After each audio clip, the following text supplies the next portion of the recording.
Assalamualaikum warahmatullahi wabarakatuh. Bertemu lagi dengan kami di channel yang sama.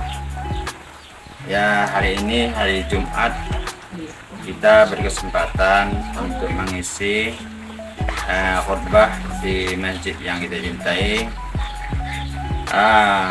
Oleh sebab itu, bagi para sahabat, para besti, para netizen, para sahabat subscriber semuanya dimanapun berada, ikuti terus kegiatan kita hari ini, yaitu mengisi khutbah di salah satu masjid desa kami. Ya, mudah-mudahan khutbah yang akan kami sampaikan ini bisa bermanfaat bagi kita semua, dan apabila ada kesalahan dalam pembacaan ayatnya nanti di dalam baik dalam firman Allah maupun dalam hadis dalam khutbah ini, mohon diberikan koreksi para ustadz, para dan para sahabat sekalian yang punya pengetahuan di bidangnya. Ya, silakan nanti buat komentar di kolom komentar kami. Selamat menyaksikan.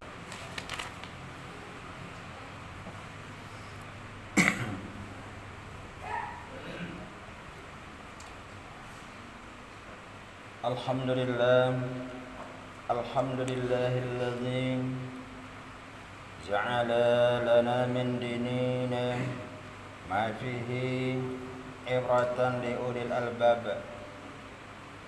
Asyhadu an la ilaha illallah wahdahu la syarika lah, lahul malikul wahhab, wa asyhadu anna Muhammadan abduhu wa rasuluhu natikul bihaqqi wa fasral khitab. Allahumma salli wa sallim ala sayyidina Muhammadin wa ala alihi wa sahbihi akhyar, salatan wa salaman daimaini wa sallim taslima qasira. Amma ba'du, fa ya ibadallah, ittaqullaha haqqa tuqatih wa la tamutunna illa wa antum muslimun. Ma'asyiral muslimin, sidang jamaah yang dimuliakan oleh Allah.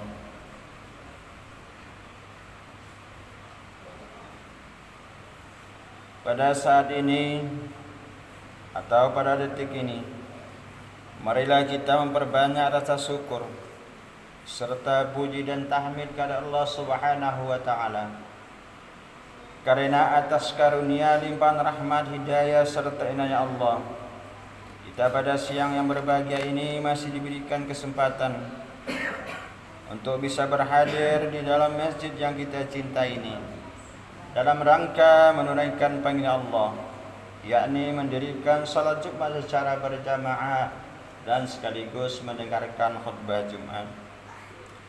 Salawat berangkai salam mari kita aturkan ke pangkuan rohaniah junjungan kita, yakni Nabi besar Muhammad sallallahu alaihi wasallam, yang mana telah berupaya menuntun umat manusia dari alam jahiliyah, dari alam yang tidak beradab ke alam Islamiyah. Selawat berangkai salam kita sampaikan kepada keluarga dan ahli sahabat beliau, dan selawat salam senantiasa juga kita sampaikan pada para ulama mutaqaddimin dan ulama mutaakhirin yang muktabar keduanya.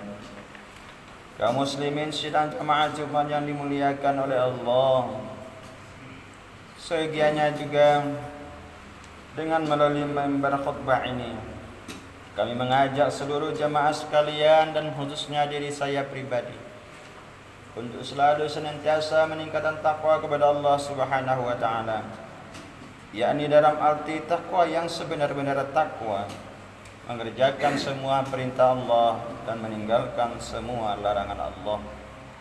Kaum muslimin sidang jamaah Jumat yang dimuliakan oleh Allah, pada saat ini di media sosial maupun media elektronik kita disibukkan dengan berita-berita viral. Salah satunya tentang, yaitu viralnya seorang pimpinan pondok yang bernama Panji Gumilang. Dari viralnya ini bisa kita lihat dan kita cermati bahwa masyarakat Islam pada saat ini menjadi sebuah rebutan. Oleh sebab itu dalam kesempatan ini khutbah yang kami coba sampaikan pada siang yang berbahagia ini, yaitu kami beri judul umat Islam dibuat rebutan. Kaum muslimin sidang jamaah Jumat yang dimuliakan oleh Allah, pada masa Rasulullah sallallahu alaihi wasallam umat Islam dalam kondisi yang sangat baik, sebab pada waktu itu persatuan dan kesatuan umat Islam masih sangat utuh. Pada waktu itu hubungan antara Rasulullah sallallahu alaihi wasallam sebagai seorang pemimpin dengan sahabat sebagai yang dipimpin menunjukkan keserasian sejalan dengan tuntunan agama yang dibawa oleh baginda Rasulullah sallallahu alaihi wasallam, dengan akibat yang kuat dan tujuan yang sama, yaitu menegakkan kalimat-kalimat Allah di muka bumi ini. Maka persatuan dan kesatuan mereka makin hari makin kuat hingga tercapailah keagungan dan kejayaan Islam.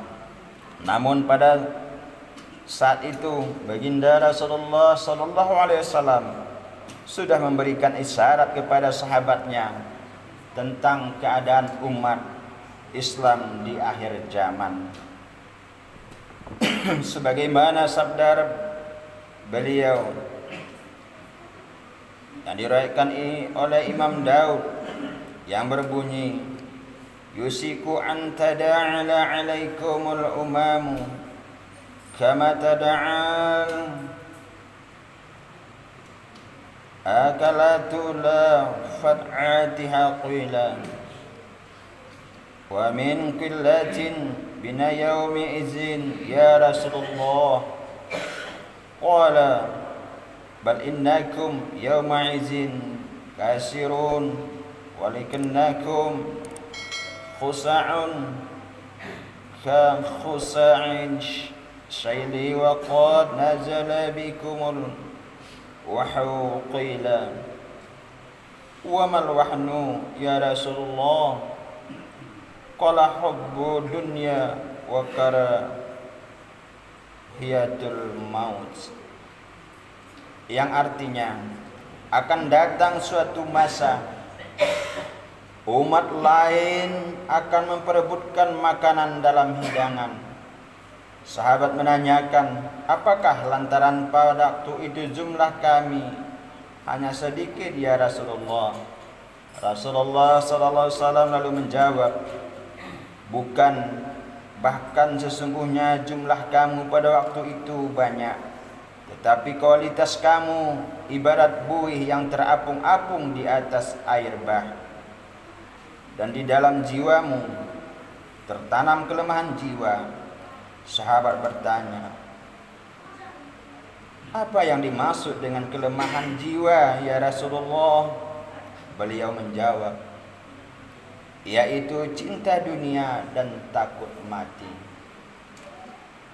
Kaum muslimin sidang jamaah Jumat yang dimuliakan oleh Allah Subhanahu wa taala, sungguh tepat rasanya isyarat baginda Rasulullah sallallahu alaihi wasallam ini. Umat Islam akan mengalami perubahan. Kualitas umat akan menurun secara drastis. Persatuan dan kesatuan akan pudar. Umat lain akan berdatangan, berebut dan memanfaatkan. Ibarat makanan yang menjadi santapan orang-orang lapar, dan ibarat buih yang terapung di atas air akan terhempas kemana saja menurut aliran air yang membawanya. Dalam sabda beliau yang kami bacakan tadi, jelas dikatakan bahwa hubud dunya karahiyatul maut, yaitu umat ini cinta dunia dan takut akan mati. kaum muslimin yang dimuliakan oleh Allah Subhanahu wa taala. Di antara penyakit jiwa yang dapat melumpuhkan kekuatan Islam adalah yaitu cinta dunia. Karena sudah dihinggapi penyakit cinta dunia, maka semua usaha dan keinginan dipusatkan untuk mencari kesenangan dunia semata-mata. Semua usahanya diperhitungkan dengan keuntungan dunia, sekalipun usaha itu merugikan orang lain. Lantaran itu, semangat perjuangannya makin hari makin menurun. Bahkan rasa untuk membela keagungan Islam sudah tidak ada lagi. Penyebaran Islam senantiasa diukur dengan material. Bila menguntungkan lebih baik diam saja. Tidak hanya sekedar cinta, tetapi sebenarnya sudah rakus dengan dunia. Memang dunia ini manis rasanya dan baik pandangannya. Maka banyak manusia yang terperangkap dengan menimpa sampai mati di dalamnya. Dan banyak manusia yang selalu dengan keindahan sampai dia tahu mana yang halal dan mana yang haram. Maka yang baik dan mana yang berbahaya. Dalam sebuah hadis, baginda Rasulullah sallallahu alaihi wasallam mengingatkan kita, "Inad dunya khulwatun khadiratun wa innallaha mustakhlifakum fiha fayanzuru kaifa ta'lamun fataqud dunya wa taqul nisya fa inna awwala fitnati bani Israila kanat bin nisya'i." Yang artinya, sesungguhnya dunia ini manis, yang hijau baik dipandang, dan sesungguhnya Allah itu menjadikan kamu sebagai khalifah untuk mengatur di dalamnya. Allah akan melihat apa yang kamu kerjakan, maka takutlah kepada dunia dan takutlah kepada wanita. Sesungguhnya pertamanya fitnah yang melanda Bani Israel adalah wanita. Hadis riwayat Imam Muslim. Kaum muslimin yang dimuliakan oleh Allah Subhanahu wa taala. Apabila umat Islam sudah mengagungkan dunia, enggan dengan perjuangan yang tidak lagi berani menghancurkan yang baik serta melarang yang mungkar, maka Allah akan mencabut kebesaran Islam dari permukaan bumi ini dan akan mencabut keberkahan wahyu sebagaimana disinyalir, diisyaratkan oleh baginda Rasulullah sallallahu alaihi wasallam dalam hadisnya, "Idza azzamat ummatid dunya nuzi'at minha haibatul Islam wa idza tarakatil amra bil makhrufi wan nahya 'anil munkari hurimat barakatul wahyi." Yang artinya, apabila umatku mengagungkan dunia, maka dicabutlah kehebatan Islam darinya. Dan apabila meninggalkan amar ma'ruf nahi mungkar, maka terhindarlah keberkahan wahyu. Hadis riwayat Tirmizi. Ma'asyiral muslimin yang dimuliakan oleh Allah Subhanahu wa taala. Mengapa takut mati? Padahal semua yang bernyawa pasti akan merasakan mati. Takut mati termasuk salah satu di antara penyakit umat Islam dalam perjuangannya. Sebab takut mati dalam perjuangan diliputi rasa kekhawatiran akan terkena resiko, khawatir terkena luka dan sebagainya. Akibatnya mau berjuang asal tidak ada resiko yang menimpa, asal dirinya selamat. Dan untuk menyelamatkan diri maka memperjuangkan Islam biasa memutar balik kenyataan. Yang hak dikatakan batil, yang batil dikatakan baik, yang halal dikatakan haram, dan haram dikatakan halal. Karena takut mati dan takut menanggung resiko. Sebelum berjuang sudah diliputi rasa was-was, seolah-olah kalah sebelum berperang. Dengan demikian perjuangan Islam akan lumpuh. Umat Islam dengan mudah diperdaya oleh orang lain, gampang diambil manfaat orang lain untuk kepentingan duniawi semata-mata. Untuk mengembalikan citra Islam dan umat Islam tetap tegar di muka bumi ini, Islam tetap di atas segala-galanya. Islam tidak bisa dikalahkan oleh orang lain. Maka penyakit cinta dunia dan takut mati segera kita obati. Siapa yang akan mampu mengobati penyakit itu kalau tidak dari umat itu sendiri? Orang lain akan tertawa melihat umat Islam dirundung kelemahan, ditimpa kehinaan. Maka kembalilah pada konsep Islam itu sendiri, yaitu menjalin hubungan yang baik kepada Allah sebagai Sang Khalik dan menjalin hubungan yang baik sesama manusia. Sebagaimana firman Allah di dalam Al-Quran surat Al-Imran, "Duriban alaihimuz zillatu aina masu khaifu illa bihablin minallahi wa hablin minal nas." Yang artinya ditimpakan atas mereka kehinaan di mana saja mereka berada, melainkan mereka yang menjalin hubungan dengan Allah dan hubungan dengan manusia. Surat Ali Imran ayat 112. Dalam menjalin hubungan yang baik dengan Allah, baginda Rasulullah SAW telah memberi petunjuk dan bimbingannya, yaitu memusatkan konsentrasi untuk beribadah kepada Allah Subhanahu wa taala. An ta'budallaha ka'annaka tarahu fa in lam takun tarahu fa innahu yaraka. Yang artinya bahwa kamu beribadah kepada Allah seakan-akan kamu itu melihatnya, dan jika kamu tidak melihatnya maka Allah melihat kamu. Dalam keseharian, hadis ini sering disampaikan oleh para penceramah, para mubaligh yang ada di Aceh Singkil ini. Hadis ini berkaitan dengan makam, yaitu makam ihsan, bahwa apabila kamu beribadah, apabila kamu menyembah Allah, seolah-olah kamu itu melihat Allah. Dan jika kamu melihat Allah, maka percayalah Allah akan melihat kamu.